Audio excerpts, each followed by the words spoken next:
Hi guys, welcome back to the BritVSJapan podcast. This podcast is just essentially an outlet for me to ramble on about different topics, different ideas, and different things that I find interesting, and also for me to answer your questions and any ideas that you guys have using the link in the description down below or in the comment section on YouTube. So if you guys do have any questions, don't forget to check that out and let me know, and I'll be sure to check out all of those in future episodes. So today's topic is going to be about keto. Now, a lot of you may have heard about keto. It's a very specific diet, and I want to sort of discuss the health benefits and the impact that it has on cognitive ability and how this can translate towards your language learning goals. So keto is something that I've recently discovered in the past couple of months. I've been doing a ketogenic diet for about 2.5 months now. And it's something that has completely changed my outlook on life and completely changed my life. Now, if any of you guys are here from AJAT or you know about MIA or essentially the immersion-based way of language learning, then the best way I can describe this to you is that, keto is literally the AJAT of dietitian and just a healthy diet. And it's kind of crazy because none of this is spoken about in the mainstream media. A lot of what is recommended to us for a healthy, balanced diet, a lot of the stuff that's in that is incredibly bad for you. A lot of it is the cause of diabetes and high blood pressure, heart disease, all these different illnesses, and that is what is recommended to us as a healthy, balanced diet, which is kind of crazy when you think about it. So what is keto? Well, keto is essentially just a diet that is high in fat, low in carbs, and moderately high in protein. And so the idea around this is to essentially just eat foods that we would have eaten back, tens of thousands of years ago when we were back in the wild and we were living with Neanderthals and we were still, hunter-gatherers. So essentially you'd be eating a lot of meat, a lot of veggies, and just foods that are really healthy and really good for you. So why is this not as mainstream as it should be? Well, a lot of the issues stems from when the American diet guidelines were first published back 40 odd years ago. I think it was further than that, probably 50 or 60 now. When those guidelines were released, you can actually look this up. When those guidelines were released, you can actually see the spike in diabetes increase. When the people who were in charge of releasing that information to the public, who didn't know anything about dietitian, that had doctors telling them that no, this is a bad idea, this is not how any of this works, there's not enough research on this, you shouldn't be publishing this information. As soon as they started doing that, diabetes in America starts to increase. And you can see the increase over time because of when that was told to the public that you should be eating grains, that you should be eating this and that, and all these unhealthy things. And then you've also got the massive health industry and the massive food industry in America that obviously all benefits from all this. Grains are very cheap to produce. They have no nutritional value in them, and they literally just break down into sugar in the body. They are incredibly bad for you. However, there's a lot of money in that. There's a lot of money in that. The government obviously want it to be pushed because it's cheap food for the public. They don't have to spend as much money, so it's better for the government to push that. And it's just a massive industry that's just grown out of control.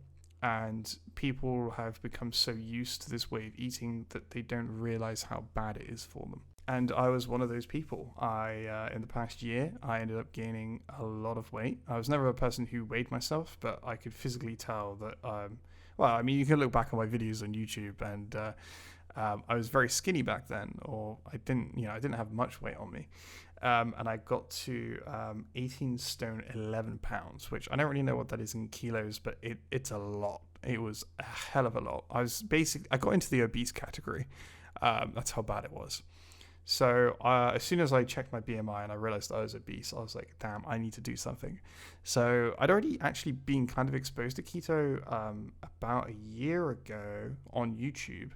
I didn't know too much about it, but YouTube was recommending these videos about keto and about fasting and healthy eating and stuff. And I remember watching a few of them, but I didn't remember too much. I remembered that keyword fasting. And fasting is something that I think is very interesting, and I'll probably talk about it in another video. But it's something that my auntie actually did for a while. She was very obese when I was a child. She fasted for 100 days, and she got all of her weight down. And everyone around her at the time was like, "Oh my God, this is so dangerous. We're really worried about you. You shouldn't be doing this." But she did it properly. She took nutrients. She took the right minerals, and she literally just burnt her body fat for 100 days. And she's perfectly fine now. She's incredibly healthy, and she hasn't put on all that weight back. She's still, under that weight, which is really good. So I started looking into weight loss, fasting, and then I came across keto. And keto is, essentially just a low-carb, high-fat, moderate protein diet. The idea behind keto is to get you into a state called ketosis. Ketosis is a state that you can also get into by fasting, but it's essentially the state where your body switches from burning sugar, from burning glucose, into burning body fat and creating ketones.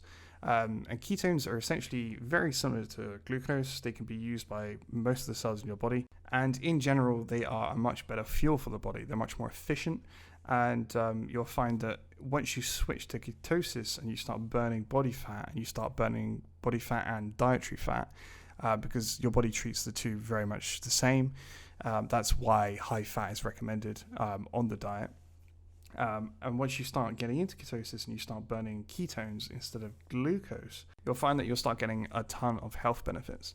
And the main one that I wanted to talk about in this podcast is obviously cognitive ability. Something that I've always personally had an issue with was brain fog. And I put this down now to my poor eating habits, the bad diet that I had, the fact that I ate a lot of junk food, the fact that I ate a lot of sugar, and just the way I treated my body. And I would feel depressed, I would feel lethargic, tired, I would constantly be yawning at work. I was just in a real bad shape. And I end up looking up like how to get rid of depression and stuff, and I found out there are two types of depression. There is environmental, and there is like genetic, or like it's like a much deeper version, which is very hard to deal with. And I realized I had the environmental one, and one of the ways to deal with this was through diet. And so obviously I ended up looking into keto more, and I realized that by burning ketones, by using ketones as fuel instead of glucose, you can improve drastically your cognitive ability. Your brain can use ketones much more efficiently. You can start increasing the amount of neurons and connections and stuff in your brain. So you end up being better at learning, being better at memorizing stuff, and you end up just feeling better in general.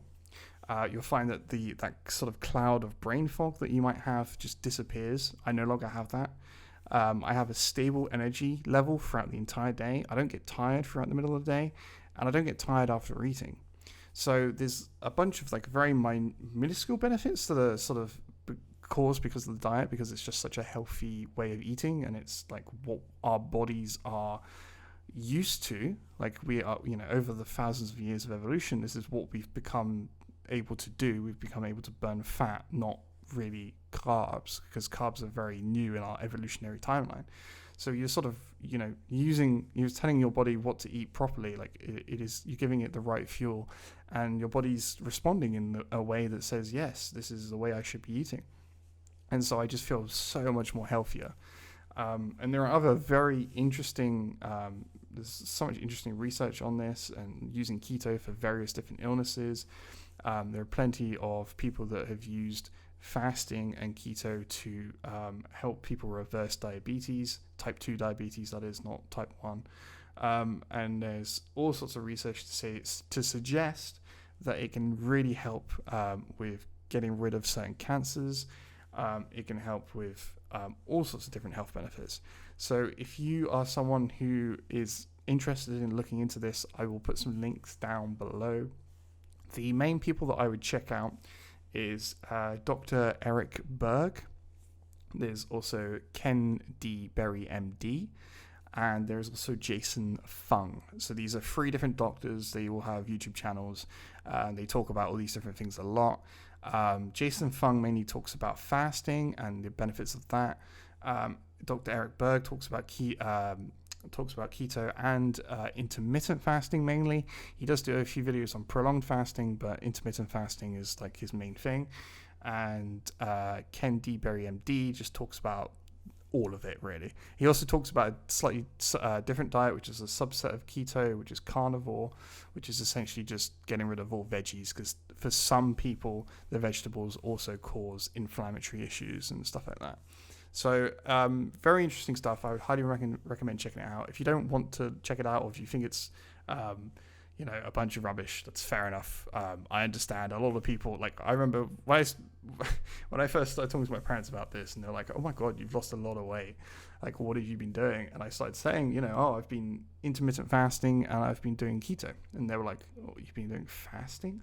I was like, yeah, I just eat 1 meal a day. I eat a big meal once a day, and it's high in fat. And got a bit of protein in it, and just 0 carbs, no bread, no rice, no grains whatsoever.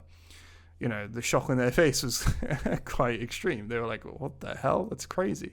And that's just because it's so against the norm. And I completely understand if people don't think it's the right way to go, and that's fair enough. All I would say to that is go onto YouTube, check out the amount of success stories that people have had with this. People that have gone from like morbidly obese down to like skinny sticks just because they've eaten a diet that's high in fat, and it's incredibly healthy for you. Just take a look at all those and just see for yourself how beneficial it is to the human body, and have watch some of the videos and see what people say about the cognitive ability and like all these different ailments that are fixed for them. And I'm certain that you'll see that this is how we should be eating. This is how humans should be eating. This is how we've eaten for hundreds of thousands of years, and it's the way that we should be eating now, even though we've developed other foods. So at the very end of the day, if I can get you to take anything away from this episode, is try and lower your carbs and try and eat more whole foods, more natural foods that we would have eaten as hunter-gatherers. And you should hopefully start to see an improvement in your cognitive ability, which obviously goes across into language learning. The better you are cognitively at, learning stuff in general, the better you're going to be at acquiring a language. That's just very, obvious. So if you can improve your brain health, improve your body health to improve that brain health, then I'd say it is definitely 100,000% worth it. So definitely give it a shot. Have a look at keto. If fasting is too much of a scare for you, don't worry. You don't have to do fasting. You can just do keto. It's not like you have to start skipping meals and stuff. Just doing keto in itself, just by lowering your carbs in itself and just eating a high-fat diet, even if you didn't lose any weight, is still incredibly powerful and still just amazing on the effects that it has on your energy levels and on the brain. So I would, highly recommend checking it out. Highly recommend taking a look and seeing if you can also go keto and cut down on those carbs. So guys, I hope you found this episode useful. If you did, let me know in the comments on YouTube. And if you have any questions or ideas for future episodes, don't forget to check the description. You should be able to find a way down there to be able to submit your ideas or questions, and I will discuss them in future episodes on this podcast. So guys, thank you very much for tuning in, and I will speak to you guys later. Have a good one. Bye.